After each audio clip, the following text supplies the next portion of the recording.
Bonjour à tous. La terre peut trembler, mais la parole de Dieu se poursuit. C'est ce que rappelait un prêtre quelques jours après le séisme qui a dévasté Haïti.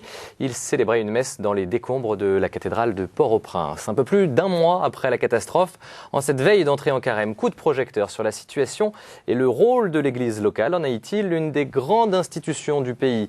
Comment s'associe-t-elle au processus de reconstruction dans l'un des pays les plus pauvres du monde, mais aussi l'un des plus fervents, où la quasi-totalité de la population est chrétienne. Une population qui a une capacité exceptionnelle à résister aux drames et aux catastrophes. Pour en parler, je reçois le père Louis-Ness Plaisir. Bonjour, merci d'être avec nous. Bonjour David. Vous êtes haïtien, prêtre de Saint-Jacques, en mission actuellement dans le diocèse de Créteil. Oui. Un mois après la catastrophe, dans quel état d'esprit êtes-vous, père ? Moi personnellement, j'étais particulièrement touché par tous ces événements qui ont passé en Haïti. Donc j'ai perdu 5 membres de ma famille. Il y a aussi les pères de Saint-Jacques, nous avions perdu aussi un séminariste. Et aussi dans tous les diocèses du pays, et parmi aussi toutes les congrégations religieuses, on a déploré beaucoup de pertes de vies humaines. Mais il faut dire, lorsqu'on m'a appris, j'étais au fond du lit, quand on m'a appris le séisme qui a frappé lourdement le peuple haïtien, j'étais vraiment effondré, tombé en larmes. Je ne savais quoi dire, parce que ça a été tellement difficile à vivre. Mais ce qui m'a aidé, en fait, c'est tous les chrétiens de la paroisse où je suis, à Sucy-en-Brie, il y a les sœurs de marianistes et tous les paroissiens en particulier. Ouais, j'étais très entouré. Et puis, cette chaîne de solidarité aussi, c'est là, j'étais très ému de voir combien les Français nous aiment, nous les Haïtiens. Et c'est vrai qu'il y a un lien viscéral entre Haïti et la France, entre l'Église de France et aussi l'Église en Haïti. Parce que les pères de Saint-Jacques, après le Concordat, en fait, c'est le pape... On va revenir un peu plus tard dans l'émission sur l'histoire et sur ces liens très forts entre l'Église de France et l'Église d'Haïti. Un mot d'abord sur le bilan. Je vous rappelle qu'on compte 217 000 morts pour l'instant, à l'image de la cathédrale de Port-au-Prince qui s'est effondrée et de son archevêque qui a perdu la vie. L'Église a payé un lourd tribut dans la catastrophe. Un mois après le séisme, il est encore bien difficile d'avoir un bilan complet des pertes pour l'Église. Explication en images et Guillaume Lacombe. Le bilan des victimes du séisme est très lourd pour l'Église catholique. À ce jour, entre 40 et 50 religieux ont perdu la vie, une estimation encore loin d'être définitive. Une chose est sûre, ce sont bien toutes les congrégations de l'île qui sont touchées par le drame. Les Filles de Marie auraient perdu 15 religieuses et les Pères Montfortin comptent 10 victimes. À Port-au-Prince, le grand séminaire s'est effondré, tout comme beaucoup d'écoles. Les disparus se comptent par centaines. Au final, très peu de bâtiments ont résisté aux secousses, comme a pu le constater Jean Robin, directeur de Fidesco. Non seulement Haïti a perdu le palais de la présidence, plusieurs ministères, de très nombreuses écoles sont écroulées, mais sur le plan de l'Église catholique, Haïti a perdu une grande partie de ses églises, y compris la cathédrale, qui est totalement détruite. De l'évêché, il ne reste rien. Je suis allé à l'évêché, il ne reste rien, pas une pierre debout. Monseigneur Miot, l'évêque d'Haïti, est décédé avec son vicaire général alors qu'il était à une réunion au moment du séisme. Le bâtiment est totalement écroulé, les archives sont sous les décombres, et donc il y a des rues où il n'y a plus rien. L'ampleur de la catastrophe met à rude épreuve la foi d'un peuple à plus de 95% chrétien et dont plus de la moitié est catholique. Pour lui, il est temps aujourd'hui de penser à la reconstruction, notamment celle de Radio Soleil. Cette radio catholique fait partie des seuls moyens d'information qui restent aux Haïtiens. Sur place, les ONG catholiques comme Caritas, Fidesco ou encore le CCFD s'activent pour soutenir la population. Malgré l'adversité, celle-ci ne perd pas espoir et montre chaque jour une foi exemplaire. Alors on va revenir sur la reconstruction dans un instant, mais d'abord quelques précisions sur ce bilan pour l'Église qui est très lourd. Difficile d'avoir un bilan complet des pertes de l'Église. On l'a entendu, le séminaire de Port-au-Prince s'est effondré. En fait, il y a les deux lieux de formation. Bon, là où je faisais mes études en théologie, en philosophie, l'Institut philosophique de Cazaux a été effondré aussi. Le grand séminaire de Notre-Dame de Turgeau, il ne reste plus rien.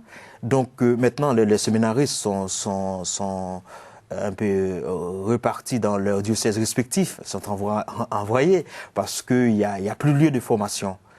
Alors, bon, je ne sais pas comment et les évêques, la conférence épiscopale va statuer sur ces faits pour que bon, les séminaristes puissent reprendre leurs études, mais il n'y a pas autre que le grand séminaire et ces lieux-là, il n'y a pas d'autres lieux où on peut loger beaucoup de jeunes, d'étudiants, des séminaristes. Donc la situation est dramatique. D'après ce que j'ai appris, il y a le père de Saint-Jacques. Bon, je pense que dans les jours à venir, ils vont pouvoir réfléchir pour voir ceux qui sont en 4e année, même ceux de Port-au-Prince aussi, comment faire en sorte qu'ils puissent vraiment continuer cette année-là. Mais pour les autres, ceux de la 1e, de la 2e, de la 3e année, donc ils seront être insérés dans leur paroisse, accueillis par un prêtre de leur diocèse, quoi. Et on ne sait pas non plus combien exactement de séminaristes ont perdu la vie dans l'effondrement. Environ, il faut déplorer 50 à 60. Ouais. Parce que dans toutes les congrégations religieuses, et à Suffort, le centre de formation pour les religieux, ils ont perdu pas mal de séminaristes. Saint-Jacques a perdu, les diocèses de Caille a perdu aussi. Le diocèse de Caille qui est où ? Dans le sud du pays. Voilà. Alors, ceci dit, la situation n'est pas la même partout, car récemment, il y a eu par exemple des ordinations de prêtres à Hinches, dans le centre de l'île, cette fois. Alors voilà, ils sont 2 séminaristes de ma société, donc c'est Jean-Anel et Onak, qui vont travailler, être en mission au Brésil. Donc ils avaient passé une année d'insertion pastorale dans les diocèses nous sommes dans le sud du Brésil, à Paraná et aussi à Rio Branco. Donc ça, c'est une bonne nouvelle pour l'Église. Ah oui, bien sûr. Donc, on a voulu maintenir cette ordination avec Monseigneur Saint-Hilien qui vient d'arriver dans notre diocèse, un évêque qu'on admire beaucoup. Hein. Après le départ de Monseigneur Luc Brou, qui est l'archevêque du Cap-Haïtien. Donc, c'est vrai, il y a cette souffrance, mais on dit, bon, la vie de l'Église continue. Vous voyez ? Donc, c'est cet espoir et cette confiance en Dieu. Eh bien, Dieu ne va pas nous laisser tomber. Et je crois que c'est cet élan, cette ferveur religieuse, je crois qu'en dépit de ce que nous avons connu dans ce pays, je crois que ça nous a beaucoup aidé, vous voyez, dans la prière, de chercher dans la prière et puis de trouver cette force pour pouvoir voir la vie en positif. C'est que ce n'est pas une punition de Dieu, mais Dieu est avec nous, vous voyez, Dieu est avec nous, et il passe par d'autres chrétiens. Eh bien, les hommes d'aujourd'hui, ils sont les yeux, les mains, l'oreille de Dieu. Eh bien, ça nous a été manifesté durant ce séisme. À ce propos, je vous propose de réécouter Jean Robin, qu'on a vu dans le sujet précédent, le directeur de Fidesco, une ONG chrétienne présente depuis 12 ans en Haïti. Je vous propose de l'entendre plus longuement. Il y a un peu plus d'une semaine, Jean Robin revenait d'une mission d'expertise sur place. Voyez son témoignage, il parlait d'une situation catastrophique. La population haïtienne est sous le choc. On n'avait pas vécu de tremblement de terre aussi violent là-bas depuis très longtemps. Vous savez, si on compte 200 000 morts, ça veut dire que pour une population de 8 ou 9 millions d'habitants, il n'y a pas une famille qui n'est pas touchée. Je dois vraiment dire que personnellement, j'ai été très interpellé et très ému. Et je dois vous avouer que quand nous sommes arrivés dans l'enceinte de l'évêché, alors que nous connaissions bien Monseigneur Mio, nous sommes tombés à genoux et nous avons pleuré. Nous avons pleuré comme des enfants. Nous avons tendu les mains et nous avons pleuré avec nos frères haïtiens qui n'étaient pas revenus sur le site et qui attendaient qu'on arrive pour venir avec nous. Et moi, j'étais très ému de voir, par exemple, une jeune femme de la communauté qui est enceinte, qui est à 15 jours de son accouchement et qui dort par terre. Je suis allé distribuer de la nourriture à une femme de 105 ans qui n'avait pas mangé depuis 24 heures ni bu. Sur le plan spirituel, il va falloir très vite aider l'Église à se reconstruire parce qu'il va y avoir une blessure spirituelle. Les paroisses sont tombées, des vieilles églises de 150 ans sont tombées, la cathédrale est totalement détruite. Et le peuple haïtien chrétien pourrait se sentir abandonné de Dieu, pourrait. Et donc, il va falloir les aider à reprendre conscience que Dieu aime Haïti. Quand on participe et qu'on voit de ses yeux de telles catastrophes, je tiens à vous dire que, enfin, en tout cas, il me semble que les fondements même de notre foi sont ébranlés, parce que je me rappelle d'une haïtienne qui me dit, mais comment est-ce que Jésus est présent dans un tel chaos? La question se repose, si Dieu existe, pourquoi? Pourquoi une telle catastrophe? Ce séisme est un événement naturel qui n'a rien à voir avec la volonté divine de punir Haïti. Il faut chasser cela des esprits des Haïtiens. Dieu n'a pas puni Haïti. Dieu est innocent du mal.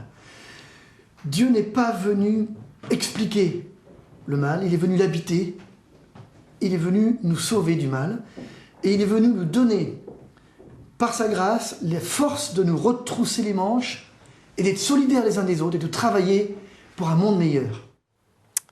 Père Louis Ness, comment vous réagissez à ce que dit Jean Robin? Moi, je suis parfaitement d'accord avec lui parce que c'est vrai que le Christ, en venant partager la condition humaine, il s'est fait solidaire. Et quand il est venu, il n'a pas régné tous les maux de la planète dans la région où il vivait, en Palestine. Donc, il va à la rencontre des gens. Il est solidaire avec eux, dans leur souffrance, dans leur joie. Et quand il voit quelqu'un qui est malade, qui est aveugle et tout, il s'arrête. Il s'arrête. Veux-tu être guéri? Veux-tu que ta foi te guérisse? Donc il interpelle. Donc le Christ, il est avec nous. Et c'est pourquoi il nous envoie sur la route de nos frères, il nous envoie sur la route de l'homme, marcher avec l'homme. Et c'est pourquoi l'Église, l'homme qui est le chemin de l'Église, et la gloire de Dieu, dit Saint Irénée, c'est l'homme debout. Le rôle de l'Église, notre foi aussi, c'est faire en sorte que nous soyons des hommes debout, non pas des hommes désespérés, parce que nous croyons en un Dieu qui nous appelle à l'espérance envers et contre tout. Et en fait, nous devons des hommes d'espérance qui suscitent l'espoir. Mais quand je vois le peuple haïtien, c'est un peuple courageux, un peuple qui aime faire la fête, qui danse et qui chante. Voilà la spécificité, je dirais, chez nous les Haïtiens, et un peuple courageux, qui se lève très tôt, qui cherche à créer la vie.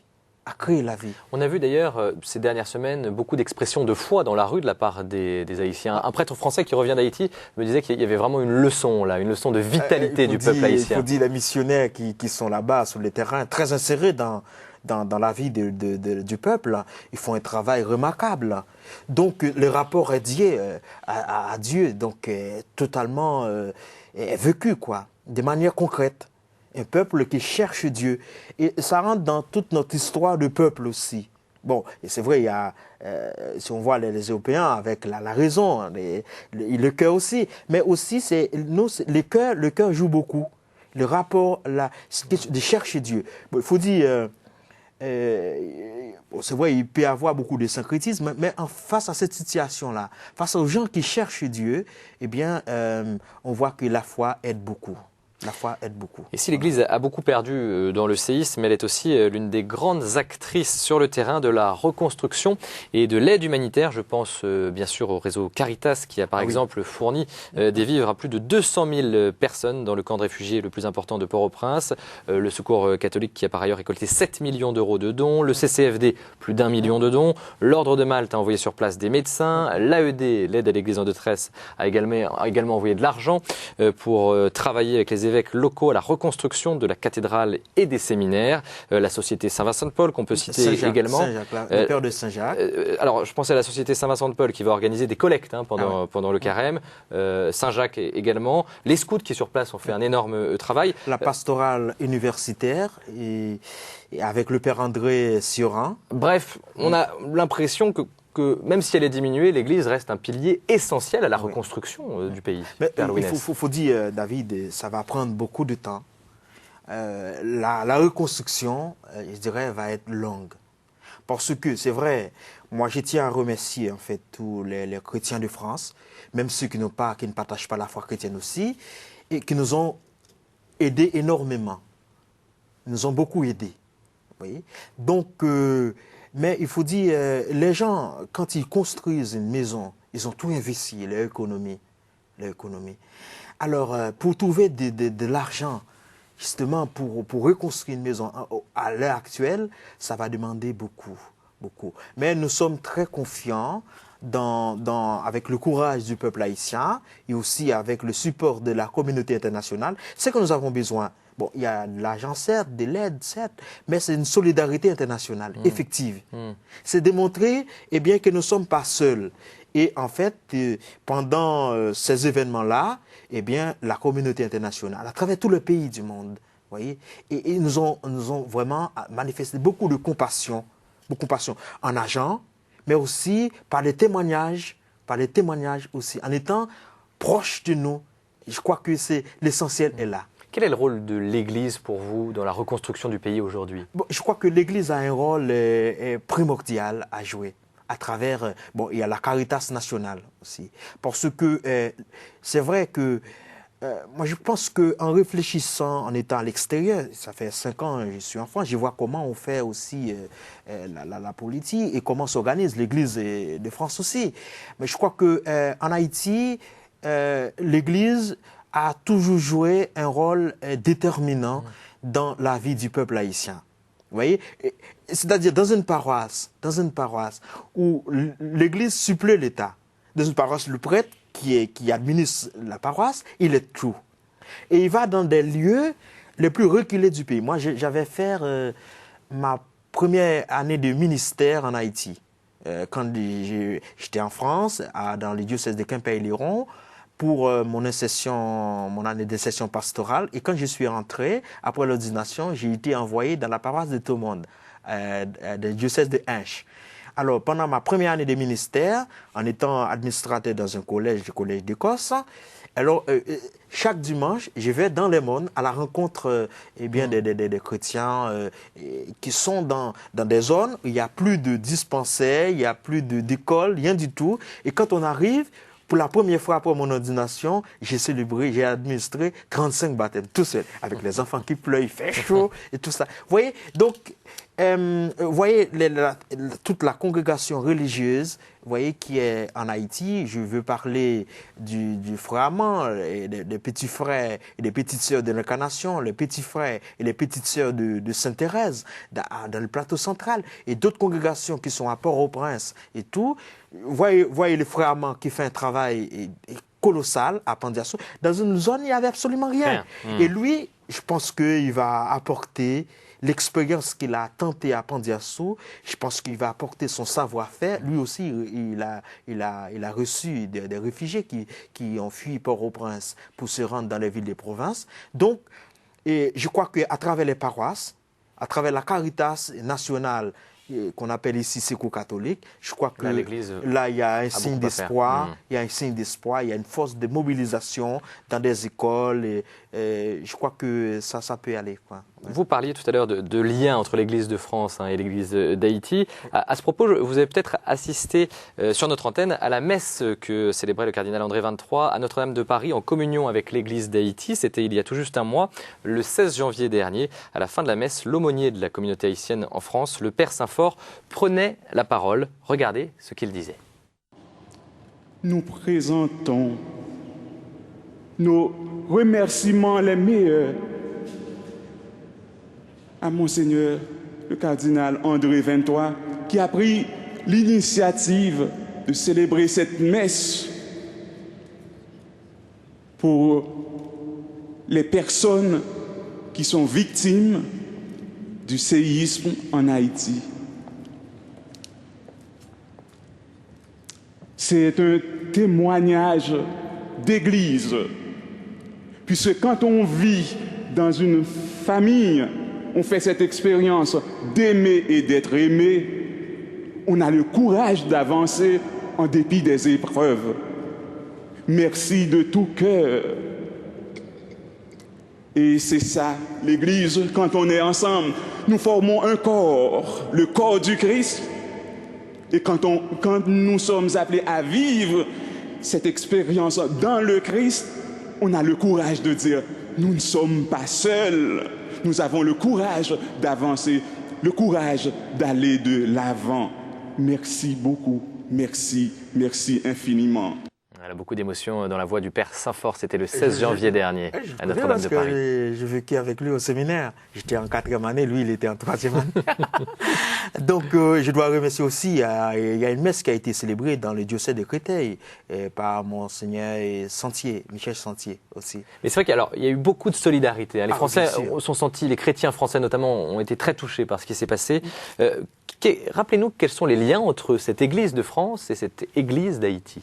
En fait, après le concordat de 1960 entre les Saint-Sièges et le président Giffroy, donc avant il y avait des prêtres, des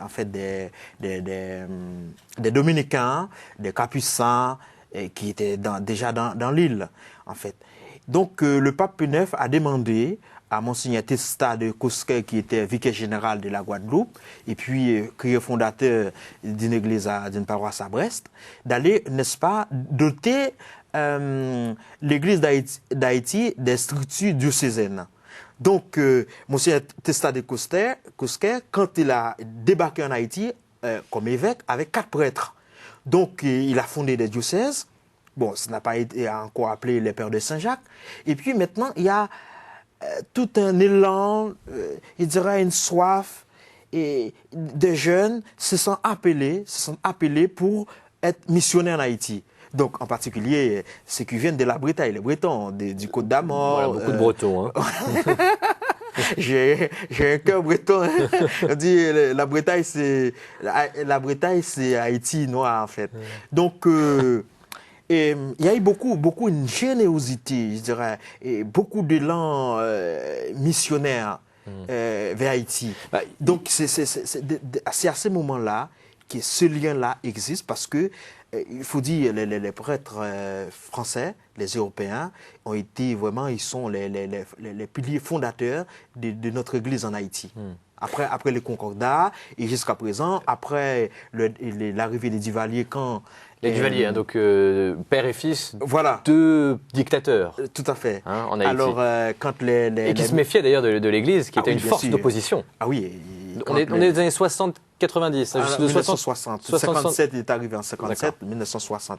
Donc, il y avait les spiritains, les jésuites, vous voyez, les Montfortins, les Oblats, et les Pères de Saint-Jacques, qui va devenir la Société des Pères de Saint-Jacques, nous avons 3 régions, au Brésil, Haïti et la France. Et maintenant, vous voyez toute cette vague de missionnaires, dans des conditions difficiles, quand ils arrivent, et pour aller fonder des paroisses, c'est pourquoi quand je vois qu'il y a des gens qui arrivent à 90 ans, 95, on voit les Pères de Saint-Jacques à 80, 78, ils sont déjà morts. C'est les conditions dans lesquelles moi quand je suis arrivé comme missionnaire ici, je dis bon écoute, dans un pays super développé comme la France, les missionnaires qui sont partis à Haïti, ils n'ont pas connu ça. Il y avait la fièvre, il n'y avait pas de route, rien du tout, et ils vont dans des mondes, à dos de mule, dans des conditions difficiles. Il n'y a pas de voiture, en fait, pour aller... voilà. Le temps passe vite, il nous reste 2 minutes d'émission. Ça passe vite. Ça passe vite. Trop vite, même. Un mot sur le paysage religieux aujourd'hui en Haïti. L'Église est encore largement majoritaire. Bien sûr, oui. Mais aussi, il faut souligner la prolifération des sectes protestantes aussi. Bon, qui font un travail, il faut pas méconnaître le travail fait sur le terrain. Dans la conscience du peuple haïtien, il y a une profonde unité. C'est pourquoi il y a cette ferveur avec une culture vaudou également. Hein. Ah oui, les vaudous, il y a un peu de syncrétisme religieux. D'un côté, les gens qui pratiquent et d'autres qui ne pratiquent pas. Autrefois, les gens, c'était un peu marginalisé que les gens on voit aujourd'hui des intellectuels qui se réclament bouddhisants. Donc, bon, voilà. Mais il faut dire, l'Église catholique reste encore majoritaire, mais il faut voir tout le travail, vous voyez, qui fait toutes les confessions religieuses. Un mot, il nous reste 30 secondes pour conclure cette émission. Peut-être un message d'espérance. Moi, je crois que Haïti ne va pas tomber. Moi, je crois au relèvement du peuple haïtien parce que nous sommes un peuple courageux nous aimons notre dignité, et c'est vrai. Et au cours de l'histoire, eh bien, nous sommes un peuple vaillant. Et je crois qu'avec toutes les personnes qui nous aiment, tous ceux qui nous ont montré une solidarité concrète, effective, et je crois que cela nous aiderait eh bien, à nous remettre debout et à être... Je crois que le message, c'est en marche, en avant, peuple haïtien. Merci Père Louis Ness, merci David pour ce témoignage et ces explications. De m'avoir accueilli sur le plateau de KTO. C'était avec grand plaisir. Donc, voilà, ça m'a fait un grand plaisir aussi de pouvoir donner ce témoignage. Et puis pour envoyer vos dons à Haïti, des adresses internet de 3 ONG, la Fidesco, le Secours catholique ou encore le CCFD, il y en a d'autres bien entendu, mais vous pouvez faire des dons en ligne aux adresses qui s'affichent sur vos écrans, Fidesco, Secours catholique et CCFD. Voilà. Très bonne semaine à tous, à très bientôt pour un nouveau voyage à travers les églises du monde.